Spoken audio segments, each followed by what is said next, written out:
3차 남북 정상회담에서 북한의 비핵화 의지가 재확인되면서 북한을 향한 각국 정상들의 유엔 총회 기조연설도 1년 전과는 사뭇 달라진 것 같습니다.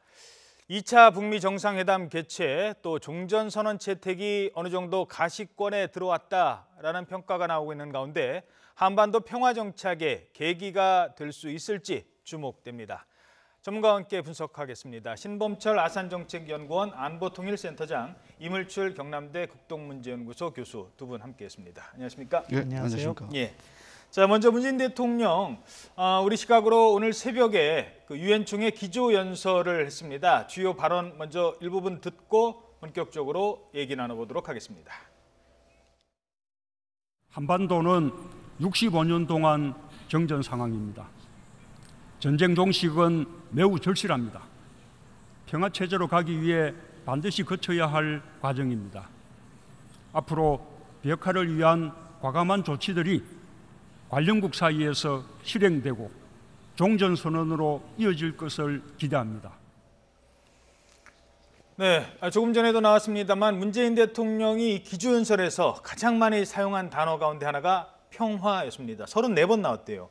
문재인 대통령 이번 연설을 통해서 어떤 메시지를 전하려 했을까요? 네, 기본적으로 지금 한국 정부가 추진하고 있는 남북관계 개선과 비핵화, 이러한 평화 프로세스에 대한 국제사회의 지지, 이것을 이렇게 부탁하셨다고 생각합니다. 예. 그리고 이렇게 김정은 위원장을 만나 보니까 이제 전략적 결단을 내렸고 그것에 따른 국제사회의 상응 조치를 해가면서 계속해서 비핵화 쪽으로 견인해 나가자, 이런 평화의 메시지가 이번 유엔 총회 연설의 핵심이었다, 이렇게 평가합니다. 예, 간단하게 또 중평하겠습니다. 사실 정전협정을 체결한 이후 65년째 이렇게 어중간한 평화를 유지한 그 지역은 한반도밖에 없지 않습니까? 예. 그러니까 이번에 평화를 강조를 하셨지만 사실 어떻게 보면 굉장히 절박한 심정으로 이제 국제사회에 호소를 한 거라고 보이는데요. 결국은 초점은 국제사회가 이제 화답을 해야 된다. 특히 이제 김정은 위원장이 비핵화 관련된 굉장히 전략적 결단을 내렸다. 그러면서 이제 어떻게 보면 국제사회 화답이라는 게 미국을 향한 메시지라고 저는 보여집니다. 예.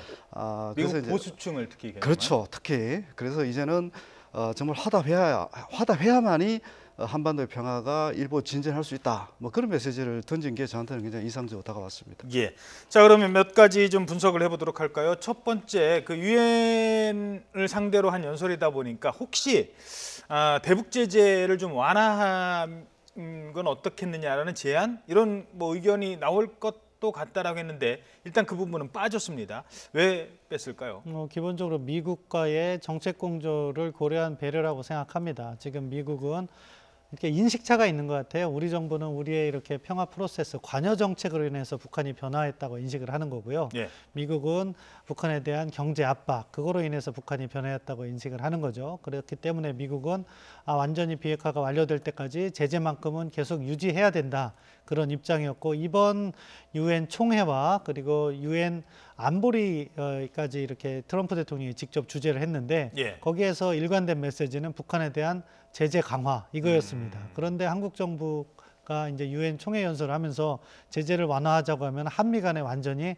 대립되는 모습으로 비춰질 수가 있기 때문에 엇박자가 나오는 거죠. 예, 그렇기 때문에 현 단계에서는 아직 제재 완화를 꺼낼 단계가 아니다, 이런 인식을 하셨던 것 같고, 그렇기 때문에 그 부분은 생략하셨다고 봅니다. 이 대북 제재 완화는 남북관계 발전을 위한 중요한 목표이긴 합니다, 우리에게. 그러나 보다 큰 목적, 북한의 이 비핵화 관련된 실질적인 조치가 이제 이루어지는 것이 지금 필요한 상황이기 때문에 예. 이제 어떻든 대통령 입장에서는 최대한 인내하는 모습을 계속 저는 보여주고 있다, 이렇게 보여지고요. 근데 이제 대북 제재 부분은 굳이 공식적으로 얘기를 안 해도 한국과 미국 간에 이게 어느 시점에서는 반드시 해결될 문제라는 인식을 하고 있는 것 같아요. 예. 그러다 보니까 굳이 대통령이 유엔 총회 연설에서 이 대목을 굳이 제재를 요청하는 그 내용을 넣을 필요는 없다고 저는 생각을 했거든요. 예. 그렇지만 이게 어느 시점이라는 게 아마 한국과 미국 간은 어느 정도 저는 공감하지 않을까, 이렇게 보거든요. 북한이 선제적인 비핵화 조치를 단행할 때 이 정도면 대북 제재 완화라는 보상을 줄 필요가 있다. 이렇게 판단 시점이 곧 올 것 같거든요. 예. 그 시점이 지금은 아닌 거죠. 알겠습니다. 뭐 북한 대표단도 문재인 대통령이 연설을 할 때 상당히 경청을 했다고 합니다. 뭐 박수를 치는 모습도 보였고요. 요 북한 대표단 얘기는 이따가 트럼프 대통령 연설할 때 같이 짚어보도록 하겠습니다. 북한의 잇단 비핵화 의지에도 불구하고 미국 일각에서는 하지만 의구심도 거두지 않고 있습니다. 이러자 문재인 대통령 미국 보수 성향 방송이죠. 폭스뉴스와 인터뷰를 했는데 여기서 미국 보수층 설득에 총력을 기울이기도 했습니다. 외교협회에서도 관련 발언을 했습니다. 함께 들어보시겠습니다. 미국이 강력하게 보복을 하게 될 텐데 그 보복을 북한이 어떻게 감당할 수 있겠는가. 그러니 이번에야말로 북한의 진정성을 한번 믿어달라. 이렇게 호소를 했습니다. 자, 그러니까 이 얘기는요. 지금 들으신 이 얘기는 김정은 위원장이 그렇게 했다. 문재인 대통령이 그렇게 말을 했다라는 걸 전하는 겁니다. 그러니까 김정은 위원장이 얘기하기를 내가 만약에 미국을 상대로 지금 속임수를 쓴다고 늘 하는데 정말 내가 속임수 쓴다면 나중에 그 뒷감당을 어떻게 하겠느냐라는 솔직한 김정은 위원장의 얘기를 들었다. 지금 그 얘기를 전하는 거잖아요. 예, 그런 부분을 전달하면서 이번에 북한이 변했으니까 그에 상응하는 조치라든가 북한과의 그런 대화에 조금 더 적극적으로 임해달라 이런 메시지인 거죠. 폭스뉴스 인터뷰를 하신 거는 말씀하신 것처럼 이 보수층을 대상으로 해서 결국 보수층이 대부분은 폭스뉴스를 봅니다. 다른 여러 가지 우리 국내에서 잘 알려진 CNN이나 ABC, MBC는 약간 진보적인 성향이 있거든요. 그렇기 때문에 폭스뉴스를 선택하신 건 잘했다고 보고요.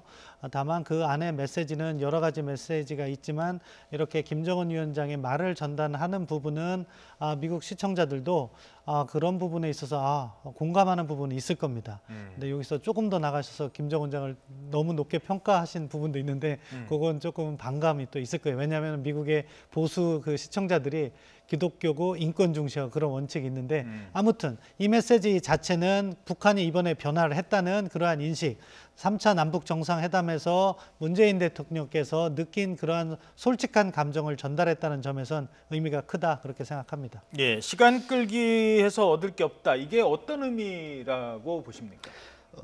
우리가 그동안 북한 김정은 위원장이 계속 비핵화 의지를 밝히고 있음에도 불구하고 미국 보수층에서는 회의적으로 계속 평가를 해왔던 거 아닙니까? 한마디로 얘기하면 북한은 계속 그럭저럭 버티기로 이제 이 상황을 또 모면할 거다. 그러니까 아주 제한적인 비핵화 조치를 취하고 그러면서 이제 제재 완화를 얻어내고 그러면서 이제 완전한 비핵화는 점점 이렇게 멀어질 거다. 뭐 이런 식의 비판을 계속 해왔던 거거든요. 그러다 보니까 김정은 위원장 입장에서는 자기의 진정성을 전달하는 게 지금 굉장히 중요한 목표 같아요. 그러니까 이제 우리 대통령을 통해서 자기 진정성을 계속 전달하고 있는 건데 김정은 위원장 입장에서는 자기들은 지금 어떻게 보면 불가역적인 비핵화 조치를 계속 취하고 있는데 미국은 언제든지 가역적인 조치라고 할 수 있는 최소한의 종전선언이라든지 제재 완화 이걸 안 해주고 있다는 불만을 지금 얘기하고 있는 거잖아요. 예. 근데 우리 전문가들도 계속 얘기를 했지만 사실 미국은 지금 손해볼 게 별로 없다는 게 맞는 것 같아요. 우리 대통령도 강조를 했지만 북한이 약속을 이행 안 하면 언제든지 제재를 다시 부과할 수 있고 또 종전선언도 북한이 약속을 이행하지 않았다는 그 이유로 다시 무효화시킬 수 있는 거거든요. 철회할 수 있는 거거든요. 그런데 이 부분은 저는 상당히 중요한 의미가 있는 것 같아요. 그만큼 미국이 좀 저장적이고 이전보다는 과감한 조치를 취해주면 미국이 원하는 목표 한반도의 비핵화를 달성하는 데 기여할 수 있다. 그렇지만 미국 입장에서는 언제든지 또 필요한 북한을 압박할 수 있는 그런 조치를 취할 수 있기 때문에 미국 보수층에서도 이번만은 한번 좀 화답해 주는 게 순서 아니냐 이제 그런 메시지가 계속 지금 전달되고 있는 거죠. 그래서 지금 뭐 일부 언론에서도 종전선언이라는 것 자체가 이거는 뭐 그냥 말로 하는 선언일 뿐 특별한 구속력이 있는 것도 아니고 종전선언한다고 주한미군 철수하는 거 아니고 이런 약속들이 다 돼 있는 뭐 암암리에 돼 있기 때문에 뭐 문재인 대통령이 종전선언에 대한 미국 여론의 어떤 흐름을 좀 바꿨을까요? 이 부분은 어떻게 보십니까? 저는 어느 정도는 바꿨다고 생각을 하는데요.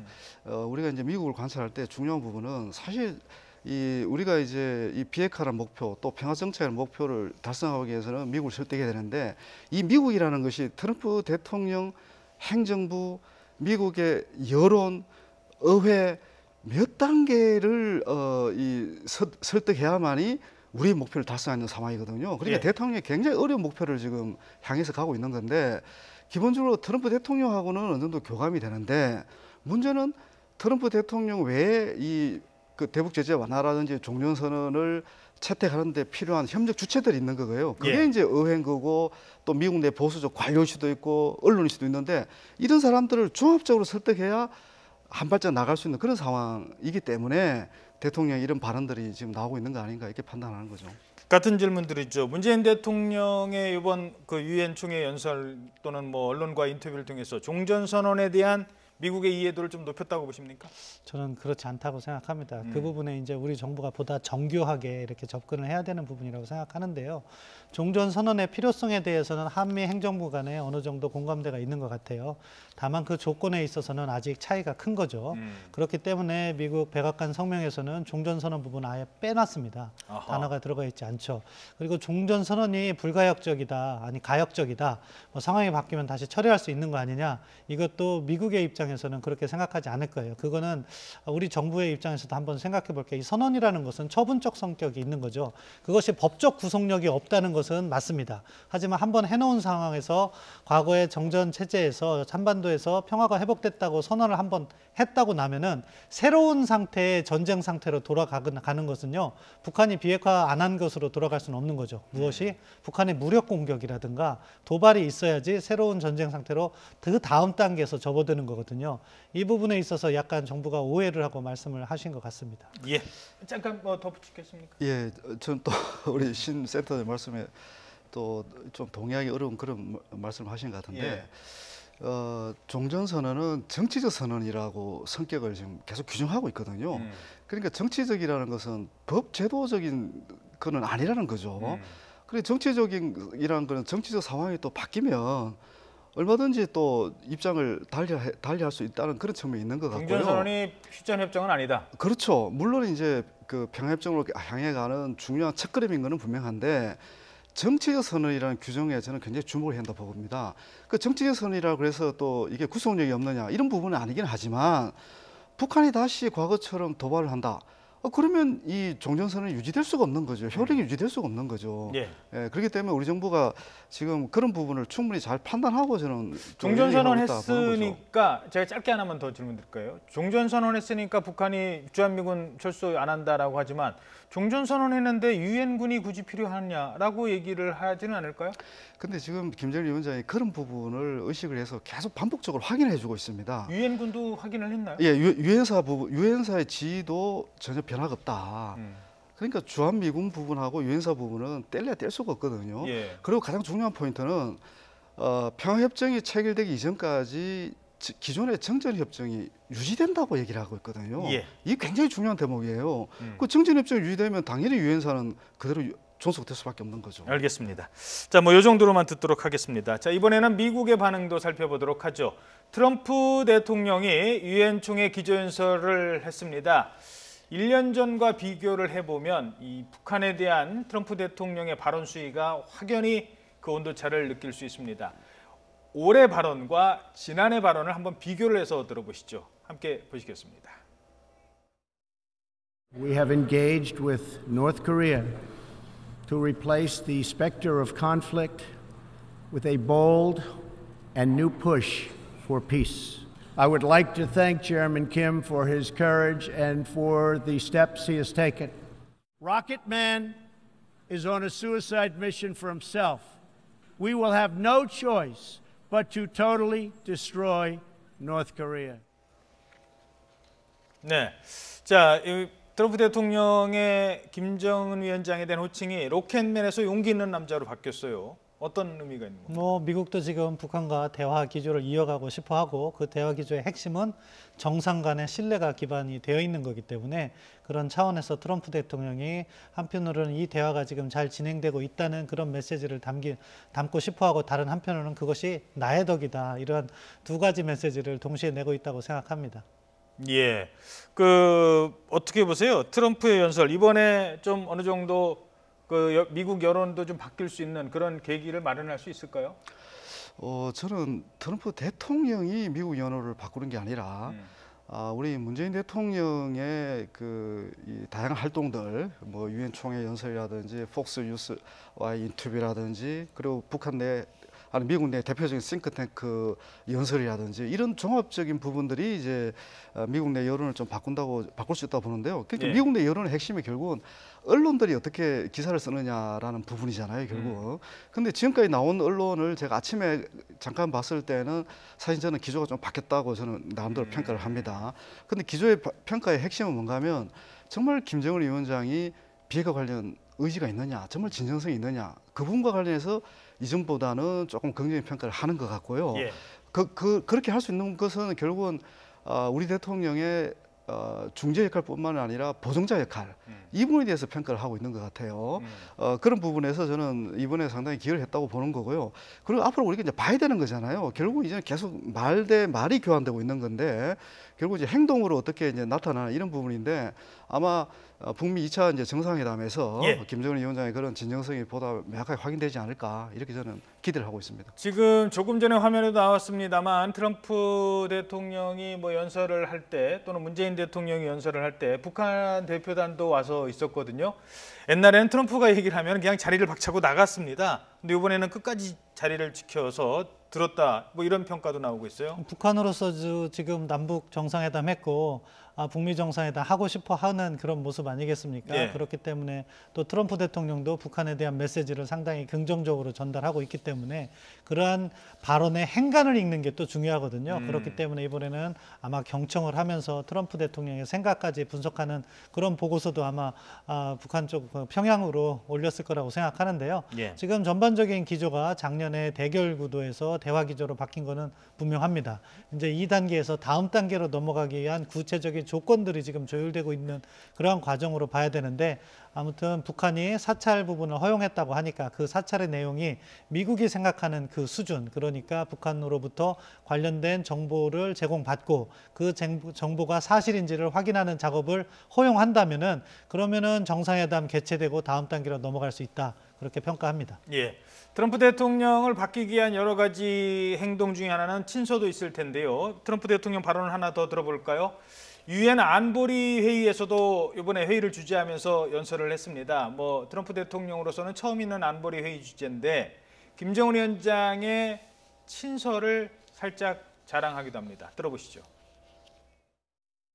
Chairman Kim reiterated that commitment to President Moon at their third summit and to me in a very strong letter form. I think we will make a deal.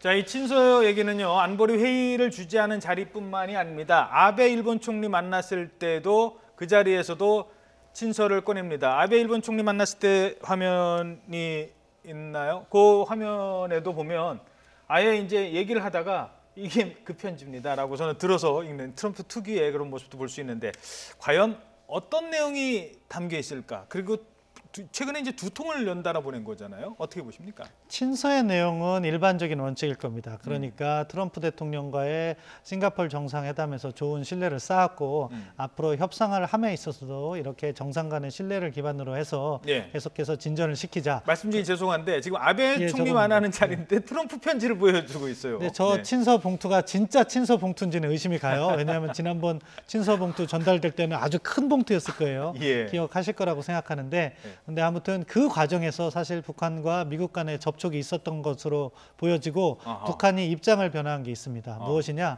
우리 평양 공동선언에는 북한의 동창리 미사일 시설을 갖다가 폐기하는 데 있어서 참관을 한다고 했어요. 그냥 네. 와서 보란 얘기였는데 지금 북한의 입장이 바뀐 것이 폼페이오 국무장관의 발언으로 확인된 것이 북한이 사찰. 인스펙션이 맞네요. 예, 그렇습니다.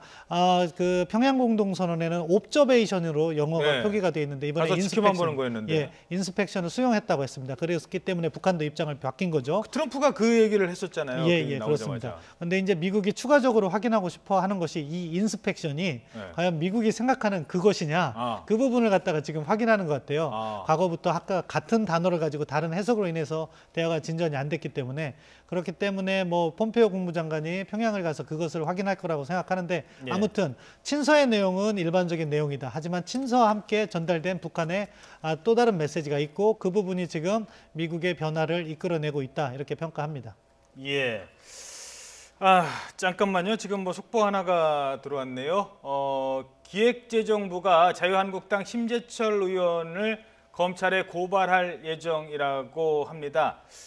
이미 압수수색을 의원실을 벌인 걸로 알고 있는데요. 또 기획재정부 차원에서 검찰에 고발할 예정이라고 합니다. 최근에 그 자유한국당에서는 뭐 청와대와 관련된 내용도 공개하겠다 이러면서 아주 강하게 반발을 하고 있는데 이 부분은 제가 뭐 많은 정보가 없습니다. 현재까지는 여기까지만 전해드리고 이어지는 뉴스에서 전해드리도록 하겠습니다. 또 워낙 민감한 내용이라서요. 계속 질문을 드린다면, 자 그랬을 때 친서를 그 트럼프 대통령의 마음을 바꾸게 한 부분이 분명히 포함되지 않았을까? 저렇게 자랑까지 할 정도라면. 예, 저는 사실은 친서 내용에 그 트럼프 대통령의 마음을 움직이는 그런 내용이 저는 포함됐다고 봅니다. 물론 이 트럼프 대통령이 이제 어법이 좀 약간 뭐 과장된 어법이라 할까요? 그런 걸 사용하긴 하지만 제가 보니까 뭐 아름답다는 표현, 뭐 굉장히 감동적이다, 역사적이다 이런 표현을 썼거든요. 네. 그 얘기는 정말 비핵화 관련해서 실질적인 진전을 기대할 수 있는 그런 김정은 위원장의 의사 표현이 담겨 있다 이렇게 저는 봐야 될 것 같고요. 예. 근데 그 내용이 뭐냐 그러면 뭐 어떤 내용이 담겨 있길래 트럼프 대통령이 저렇게 이제 극찬을 할까, 편지를 보고 극찬을 할까 이런 부분인데 사실 이제 트럼프 대통령이 보여주고 있는 자신감은 결국은 지금까지도 북한하고 협상을 잘 해왔는데 미국 내부에서는 한 번도 이렇게 긍정적 평가를 안 한다 이 말입니다. 그러니까 미국 내부에서 긍정적인 평가를 이끌어낼 수 있는 김정은 위원장의 어떤 의사표시가 그 안에 들어있어야 되는 거거든요. 그렇겠죠. 근데 그 부분 관련해서는 역시 우리 신 센터장님도 말씀하셨던 사찰 검증 부분도 들어있을 거고 그리고 이미 얘기했던 영변의 그 핵시설이라든지 또 일부 무기 체계의 해체 이런 부분들이 그 어느 정도 저는 담겨 있을 거라 봅니다. 예. 그 내용이 담겨 있지 않으면 지금 당장 문제가 되는 것이 이 트럼프 대통령이 지금 두 번째 정상회담을 해야 되잖아요. 그렇죠. 그 두 번째 정상 만난다? 물론 이제 우리 대통령을 통해서도 전달은 받았지만 우리 대통령의 그 남북 정상회담 때 나눴던 얘기와 친서 본인이 직접 김정은 위원장부터 받은 친서 내용을 종합해서 내가 확실하게 2차 정상회담을 해서 어떤 성과를 내야 되겠구나 이런 판단을 할 수 있을 거라고 저는 보는 거거든요. 그래서일까요? 그만큼의 신뢰를 쌓아서인지 모르겠습니다만 오늘 또 어떤 내용이 로이터의 보도에 의하면 트럼프 대통령이 그동안 미국이 요구했던 게 타임테이블 아닙니까? 시간표 딱 정해놓고 언제까지 비핵화할 건지 어디까지 할 건지 이거 다 정해서 시간표 달라라는 게 지금까지 알려진 미국의 태도였는데 오늘 트럼프 대통령이 2년이 걸리든 3년이 걸리든 6개월이 걸리든 시간은 중요하지 않다 이런 발언을 했어요. 이게 저는 상당히 또 중요한 의미가 있다고 보는데요. 사실 이제 계속 지금까지 그 타임테이블 시간표를 요청한 것은 그만큼 북한을 못 믿으니까 그런 요구를 계속 했다고 저는 보는 거거든요. 예. 근데 이제 그 신뢰 수준이 저는 조금 높아졌다고 보입니다. 높아졌기 때문에 이런 표현이 나왔다고 보고 영어로 보면 이제 it doesn't matter 이런 표현이거든요. 그렇죠. 이 중요한 게 아니다. 시간표를 지금 작성하는 게 중요하지 않다. 이런 표현이기 때문에 이게 이제 지금 단계에서 중요하지 않다 이렇게 보는 것 같고요. 그만큼 이제 김정은 위원장의 비핵화 의지가 자기가 볼 때는 어느 정도 확신할 수 있을 것 같고 비록 시간표는 만들어지지 않더라도 긍정적인 방향으로 나갈 거라는 그런 확신들 이런 부분들이 이제 이런 표현을 쓰게 만든 거 아닌가 저는 그렇게 봅니다. 짧게 더 추가 분석. 정확하게 반대되는 의견인데요. 무엇에 대해서 김정은 위원장이 2020년 1월 트럼프 행정부 1기 내에서 하자 이렇게 얘기를 한 것에 대해서 그런 테이블 필요 없고 그 다음에 한 말이 중요합니다. 서두르지 않겠다. 철저하게 하겠다. 이 얘기이기 때문에 사실은 지금 북한이 제안한 것은 어떻게 보면 타임테이블을 제안하면서 이 신고 사찰 부분을 갖다가 미국이 원하는 수준으로 안 제공했을 가능성이 높다. 따라서 우리는 그것을 차근차근 검증하면서 시간이 걸리더라도 하겠다. 이런 입장인 것 같습니다. 혹시 이거 다음 얘기 넘어가야 되는데 30초 드릴게요. 그 전체적 맥락을 봐야 될 것 같습니다. 이 표현에 나온 맥락을 봐야 될 것 같거든요. 그 전체적 맥락을 굉장히 긍정적으로 평가를 하고 있거든요. 예. 비핵화에 대한 자신감 이런 부분도 묻어 있기 때문에 저는 조금 또 다른 평가를 하게 되는 알겠습니다. 이건 뭐 사실 전문가들이라면 이 정도의 어떤 시각은 가지고 다른 시각은 있을 거라고 생각합니다. 자, 하나만 더 짚어보죠. 자, 이런 가운데 폼페이오 미 국무장관이 다음 달 4차 방북길에 오를 것으로 보입니다. 자, 이때 2차 북미 정상회담에 대한 논의도 이루어질 것 같은데 폼페이오 장관의 관련 발언 먼저 들어보시겠습니다. It may happen in October, but more likely sometime after that. It takes a little while to put these together. We've talked about this verification from the beginning. We're not going to buy a pig in a poke. We're going to get this right. 자, 결국 이제 10월 중으로 결정이 되는 것 같아요. 지난번에 가려다가 안 갔던 폼페이오의 방북이. 예, 그렇습니다. 지금 북한이 이번에 또 저 다음에 있었던 일인데 이용호 외무상과 외교장관 회담을 하면서 초청을 공식으로 받은 거로 정해졌습니다. 그래서 10월에 가겠다 이렇게 얘기한 것이고 그 부분에 있어서 아까 말씀드린 것처럼 사찰이나 이 검증 부분에서 확인을 하겠다는 겁니다. 그렇기 때문에 지금 북한의 제안 자체는 미국도 수용할 만한 가치가 있다고 보고 거기에 혹시 이제 구체적으로 넘어가서는 안 될 부분, 그러니까 검증을 얼마나 철저하게 할 수 있을 것인가가 합의된다면 그 다음에 정상회담으로 이어지는 거죠. 이 인터뷰는 무엇과 또 같이 이렇게 해석을 하면서 봐야 되냐면은 트럼프 대통령의 정상회담이 북미 정상회담이 언제일 것으로 예상되냐 하는 질문에 대해서는 10월이 될 가능성이 낮고 11월 이후가 될 가능성이 더 높다는 식으로 중간선거 다음에. 그렇죠. 그것은 뭐냐? 지금 북한이 갖고 나니 미국이 당장 수용하기에는 어렵다는 거죠. 그렇기 때문에 그 부분을 점검하고 그것이 수용된다면 정상회담으로 가겠다는 그런 취지로 해석됩니다. 1분 드리겠습니다. 그렇다면 북미 정상회담은 언제쯤일까요? 지금 11월 이후로 예상하시는 분도 있고 더 빠를 수도 있다고 봅니다. 저는 이 시기 부분을 굉장히 유동적으로 봐야 된다고 봅니다. 그러니까 지금 확정할 수 있는 부분이 아니라 협상이 진행 중이잖아요. 그러니까 폼페이오가 이제 평양을 방문해서 김정은 위원장을 직접 만나서 몇 가지 미진한 부분을 확인할 겁니다. 그리고 또 좀 더 보완할 부분들을 조율을 할 텐데 그런 부분들은 의외로 빠르게 진행이 되고 또 김정은 위원장의 의지가 생각보다 훨씬 더 확고하고 또 빠르게 이게 성사되길 원한다면 얘기만 잘 되면 또 그렇죠. 시기는 앞당길 수도 있는 거죠. 10월 말도 가능할 수도 있다. 예, 그렇게. 근데 그때는 아마 이제 문제는 뭔가 하면 트럼프 대통령이 이동하는 게 굉장히 어려울 겁니다. 아무래도 중간선거 때문에 굉장히 빡빡한 유세 일정이 있기 때문에 그런 일정을 고려한다면 아무래도 김정은 위원장이 워싱턴으로 날아가지 않는 이상은 물리적으로 쉽지 않을 수가 있는 거죠. 예, 알겠습니다. 네, 오늘 말씀 여기까지만 듣도록 하겠습니다. 신범철 아산정책연구원 센터장, 이물출 경남대 교수였습니다. 두 분 고맙습니다.